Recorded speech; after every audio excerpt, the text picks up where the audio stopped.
Assalamualaikum warahmatullahi wabarakatuh. Halo semuanya, perkenalkan, nama saya Anggreni Putri Rizkia Ningrum. Nomor induk mahasiswa saya 202202030115. Saya dari Prodi Sarjana Keperawatan Universitas Muhammadiyah Pekajangan Pekalongan.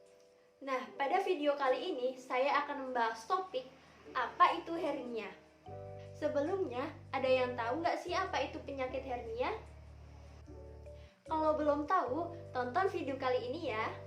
Penyakit hernia atau sering disebut sebagai penyakit turun berok merupakan suatu kondisi di mana organ dalam tubuh keluar dari usus atau suatu jaringan ikat di sekitarnya yang mengalami kelemahan. Organ yang biasanya mengalami hernia ini yaitu pada bagian usus. Pada orang dewasa, biasanya sering terjadi pada selangkangan ataupun bagian perut. Pada seseorang yang mengalami penyakit hernia ini, biasanya merasakan adanya tonjolan serta rasa sakit akan melakukan aktivitas tertentu. Nah, selanjutnya saya akan membahas jenis-jenis penyakit hernia. Yang pertama ialah hernia inguinalis. Hernia inguinalis merupakan kondisi di mana usus dan jaringan itu menonjol ke selangkangan. Nah, ini merupakan kondisi yang sering terjadi. Biasanya terjadi pada seorang pria. Lalu, yang kedua yaitu hernia femoralis.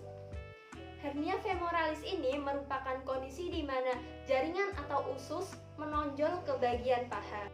Penderitanya biasanya terjadi pada seorang wanita. Yang ketiga yaitu hernia umbilikus.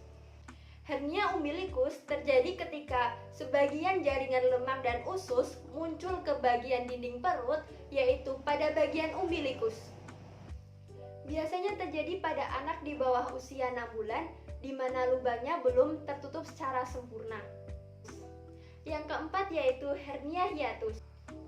Kondisi ini terjadi di mana bagian dari lambung muncul ke dalam rongga perut melalui diafragma. Yang kelima yaitu hernia insisional. Kondisi ini terjadi ketika usus dan jaringan lemak yang keluar dari bekas luka operasi. Nah, bagi teman-teman semua yang habis melakukan operasi, sebaiknya makan makanan yang bergizi supaya lukanya bisa sembuh dengan baik. Yang keenam yaitu hernia epigastrik. Kondisi ini terjadi ketika ada suatu jaringan yang menonjol melalui dinding perut bagian atas, tepatnya pada ulu hati hingga pusar. Yang ketujuh yaitu hernia Spigelian. Kondisi ini terjadi ketika sebagian usus menonjol dari jaringan ikat perut Spigelian. Yang kedelapan yaitu hernia otot. Hernia ini sering terjadi di otot tulang kering kaki. Akibatnya karena cedera. Bisa karena berolahraga ataupun mengangkat beban terlalu berat. Saya punya tips nih supaya tidak terkena hernia. Apa sih tipsnya? Yang pertama, jaga berat badan. Yang kedua yaitu perbanyak minum air putih agar tidak mengalami konstipasi.